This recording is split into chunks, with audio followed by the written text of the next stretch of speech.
പത്തനംതിട്ട മണ്ണീറയിൽ പട്ടയഭൂമിയിൽ നിന്ന് മരം മുറിക്കാൻ വനം വകുപ്പ് അനുമതി നൽകുന്നില്ല എന്ന് കാണിച്ചുകൊണ്ട് നാട്ടുകാർ മണ്ണീറ ഫോറസ്റ്റ് സ്റ്റേഷനിലേക്ക് പ്രതിഷേധ മാർച്ച് നടത്തുകയാണ്. CPM-ന്റെ നേതൃത്വത്തിലാണ് ഇത്തരത്തിലൊരു പ്രതിഷേധ മാർച്ച് നിലവിൽ സംഘടിപ്പിച്ചിരിക്കുന്നത്.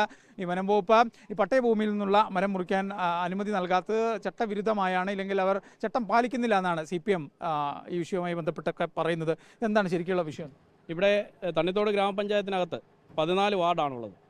13 വാർഡുകളിലും പട്ടയഭൂമിയിലെ മരം കൃത്യമായി മുറിച്ച് കർഷകർക്ക് കൊടുക്കാനും അതുപോലെ തന്നെ കൊണ്ടുപോകാനുമുള്ള അവകാശമുണ്ട്. പക്ഷെ മണ്ണീറയിൽ മാത്രം ഫോറസ്റ്റ് ഉദ്യോഗസ്ഥർ ഇതിന് സമ്മതിക്കുന്നില്ല.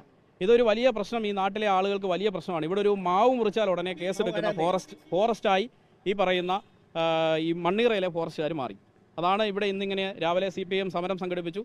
പട്ടയഭൂമിയിലെ തന്നെ ഞങ്ങൾ വെരിഫൈ ചെയ്ത് പട്ടയഭൂമിക്കകത്ത് കരവടച്ച രസീത് ഉൾപ്പെടെയുള്ള മരം മുറിച്ച് കൊണ്ടുപോകുന്നതാണ് ഇപ്പോൾ ഈ കണ്ടുകൊണ്ടിരിക്കുന്നത്. ആ മരം വനംവകുപ്പ് ആദ്യം വനംവകുപ്പ് തടഞ്ഞു. പിന്നീട് ഇപ്പോൾ അത് അവർ പിന്നീട് വെരിഫൈ ചെയ്തോളാം എന്ന് പറഞ്ഞ് വിട്ടയച്ചു. കേസെടുക്കാനുള്ള സാധ്യതയൊക്കെ മുന്നിൽ കാണുന്നുണ്ടല്ലോ. സ്വാഭാവികമായി അവർക്ക് ഇത് വെരിഫൈ ചെയ്ത് പട്ടയഭൂമിയിൽ അല്ലെങ്കിൽ മാത്രമേ അവർക്ക് നിയമപരമായി കേസെടുക്കാൻ കഴിയത്തുള്ളൂ. കാരണം ബഹുമാനപ്പെട്ട ഹൈക്കോടതിയുടെ ഓർഡർ ഉൾപ്പെടെ ഞങ്ങളുടെ കൈവശമുണ്ട്.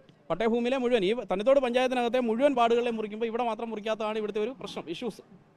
ഇത് വലിയ പ്രശ്നമല്ല ജനങ്ങളെയൊക്കെ സംബന്ധിച്ച്. ഇവിടുത്തെ ജനങ്ങളെന്ന് പറഞ്ഞാൽ ഏറ്റവും പാവപ്പെട്ട ആളുകളാണ്.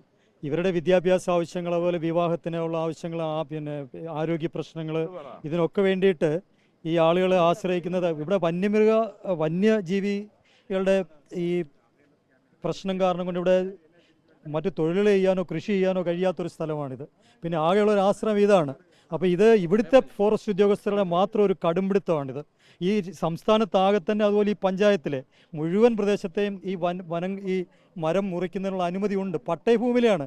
ഞങ്ങൾ തേക്ക് ഈട്ടി ഒന്നും മുറിക്കുന്നില്ല.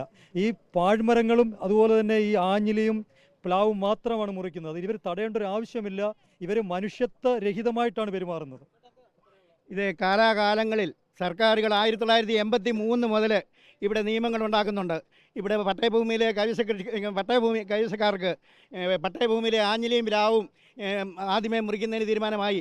അത് കഴിഞ്ഞ് പിന്നീട് ചന്ദന ഒഴികെയുള്ള മരങ്ങളെല്ലാം മുറിക്കുന്നതിനുള്ള തീരുമാനമായി. അതുപോലെ പിന്നെ കഴിഞ്ഞ പിണറായി സർക്കാരിൻ്റെ കാലത്ത് പിന്നെ നമുക്ക് പരിപത്രം എന്ന് പറയുന്ന ഒരു ഉത്തരവുണ്ടായി. ആ ഉത്തരവിനെതിരെ ഫോറസ്റ്റിലെ ഓഫീസർമാർ 2 കള്ളന്മാരെ ബ്ലായിക്കാരെ പറഞ്ഞു വിട്ട് കേസ് കൊടുപ്പിച്ചു ഹൈക്കോടതിയിൽ. കേസ് കൊടുത്തിട്ട് ആ കേസ് 2 ആഴ്ചത്തേക്ക് മരം മുറിക്ക് സ്റ്റേ ചെയ്തു കോടതി. എന്നിട്ട് കോടതി പറയുന്നു ഇത് അവസാനിപ്പിച്ചെന്ന്. ഈ കേസ് അവസാനിപ്പിച്ചു, നിങ്ങൾ തക്കായ കാരണം കാണിച്ചില്ലെന്ന്. അങ്ങനെ അത്തരം കാര്യങ്ങളൊക്കെയാണ് ഇവിടെ നടന്നതിലുള്ളത്. പക്ഷേങ്കിൽ മണ്ണീറയെ ആളുകളെ മണ്ണീറ VSS 3 VSS ഉണ്ട് ഒരു ഗ്രാമത്തിൽ. ആ 3 VSS നന്നായി പ്രവർത്തിച്ചുകൊണ്ടിരുന്നു. ഈ സ്ത്രീകൾ ഉൾപ്പെടെയുള്ള ആളുകളാണ് ഈ ഒരു പ്രതിഷേധത്തിൻ്റെ ഭാഗമെന്ന്. ചേച്ചി, ഇത് നമുക്ക് ഭയങ്കര ബുദ്ധിമുട്ടല്ലേ? നമ്മൾ തേക്കൊന്നുമല്ല മുറിക്കുന്നത്, സാധാരണ മരങ്ങളാണ്.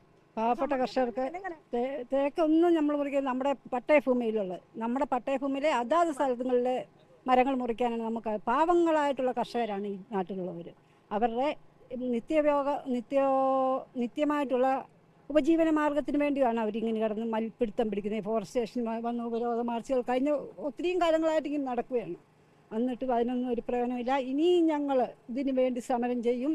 എന്തു വന്നാലും ഞങ്ങൾ മരം മുറിച്ച് മാറ്റും. എന്തായാലും പട്ടയഭൂമിയിലെ മരങ്ങൾ മുറിക്കാൻ അനുവദിക്കാത്ത വനം വകുപ്പിൻ്റെ നിലപാടിനെതിരെ തുടർച്ചയായി സമരങ്ങൾ ചെയ്യുമെന്നാണ് ഇവരെന്തായാലും പറയുന്നത്. പക്ഷേ വനം വകുപ്പിന് ഇതിൽ മറ്റൊരു കാര്യമുണ്ട്. കാരണം ഇത് പട്ടയഭൂമിയല്ല എന്നും കൈവശാവകാശം മാത്രമുള്ള ഭൂമി എന്നാണ് വനം വകുപ്പ് ഈ വിഷയത്തിൽ എന്തായാലും പ്രതികരണം നടത്തുന്നത്. ബാക്കി നിയമതർക്കങ്ങൾ അതങ്ങനെ പോട്ടെ. എന്തായാലും നാട്ടുകാരുടെയും CPM-ൻ്റെ ഒക്കെ നേതൃത്വത്തിൽ ഈ വിഷയത്തിൽ തുടർ പ്രതിഷേധങ്ങൾ ഉണ്ടാകുക തന്നെ ചെയ്യും. ജിന്യൂസ് രാജിനൊപ്പം വിജയശങ്കർ, 24 പത്തനംതിട്ട.